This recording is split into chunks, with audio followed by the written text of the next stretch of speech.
Bueno, acá estamos con el problema 1 del trabajo práctico 2, en el que nos dice, para una partícula que tiene un movimiento circular uniforme, ¿cuál sería la posible gráfica del ángulo phi en función del tiempo? Esto es sencillo en realidad. Si ustedes han leído la teoría, van a ver que hay ciertas similitudes entre el movimiento circular uniforme y el movimiento rectilíneo uniforme, ¿sí? En el rectilíneo uniforme, el móvil recorre distancias iguales en tiempos iguales, ¿verdad? En el circular uniforme, la partícula en este caso va a recorrer ángulos iguales en tiempos iguales. ¿Qué implica esto? Que si en una hora recorrió 300 grados, en 2 horas va a recorrer 600, en 3 horas 900, en 4 horas 1200, y así. Hay una regularidad, ¿sí? Porque la velocidad es constante.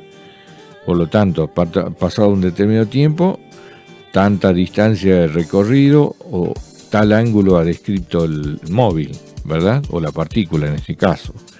Bien, partiendo de eso, ¿qué otra cosa hay que considerar? Que punto de partida puede ser ángulo cero, y a medida que va transcurriendo el tiempo, el ángulo se va incrementando en relación directa con el tiempo, ¿verdad? Como el ejemplo que les daba recién.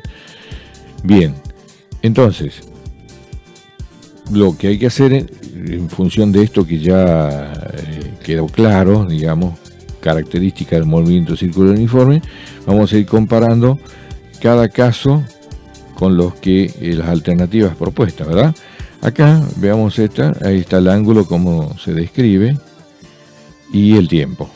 En este tramo, en este lapso de tiempo, ustedes vean que el ángulo es pequeño el que ha crecido, pero en un mismo lapso de tiempo, desde acá hasta acá, por ejemplo, ya se nota la diferencia. Y desde acá hasta acá, en otro lapso de tiempo, se nota la diferencia, cómo crece el ángulo, que no es la misma que en el tramo anterior ni en el más chiquito, ¿verdad?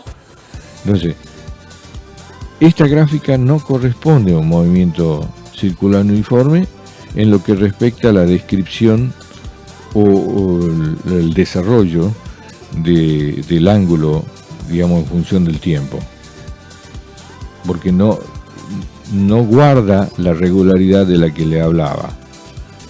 En la siguiente, vean, aquí ya hay un determinado ángulo, y a medida que pasa el tiempo, el de ese ángulo va a ir decreciendo.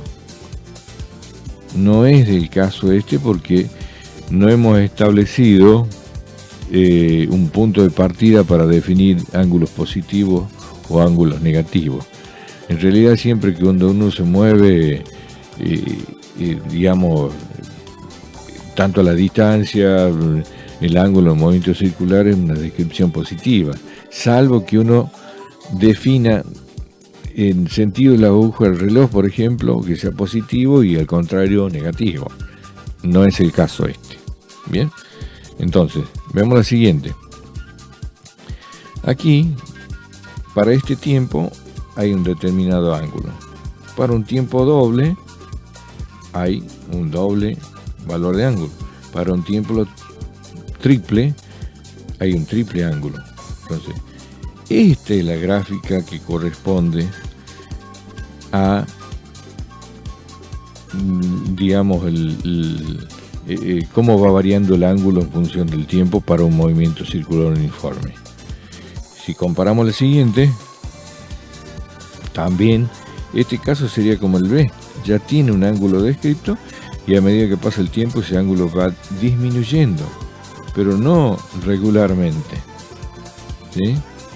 Aquí disminuye en cierto valor, aquí disminuye abruptamente, entonces no tiene la regularidad de que correspondería a una velocidad constante, ¿sí? Y en el caso siguiente tampoco, porque aquí dice que el ángulo va a ir creciendo hasta cierto punto y de ahí va a ir disminuyendo a medida que pasa el tiempo. Bien, entonces de todas estas gráficas la única que coincide es esta. Así lo tienen que manejar, ¿sí? Tienen que ver las características de lo que se propone, bien vistas las características, para recién poder hacer una comparación.